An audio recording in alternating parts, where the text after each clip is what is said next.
আজ অনেক দিন পর একটু তৃপ্তি করে ভাত খেলাম। গরমে ঝোল ঝাল ভাজা খেয়ে হাঁপিয়ে উঠেছিলাম। তোমরাও কি তাই? তাহলে এই রেসিপিটা একবার ট্রাই করতে পারো। দেখবে যেদিন করবে একটু ভাত বেশিই খাবে।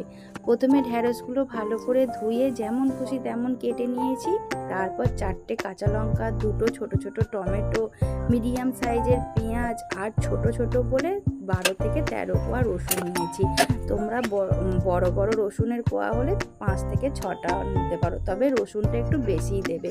তারপর গ্যাস জ্বালিয়ে কড়াই গরম করে নিয়েছি, তাতে একটু তেল দিয়ে জিরে আর শুকনো লঙ্কা ভেজে নিয়েছি। ভেজে নিয়ে যতটা পেরেছি তুলে নিয়েছি, বাদ বাকিটা রয়েই গেছে। তারপর দেখতেই পাচ্ছ একটু লবণ দিয়ে এই মশলাটা ভেজে নিলাম, দিয়ে ওই তেলেই ঢ্যাঁড়সগুলোও দিয়ে দিলাম। ঢ্যাঁড়সগুলো একটু নেড়ে চেড়ে নেব। একটু হরহরানিটা কেটে গেলে নুন হলুদ দিয়ে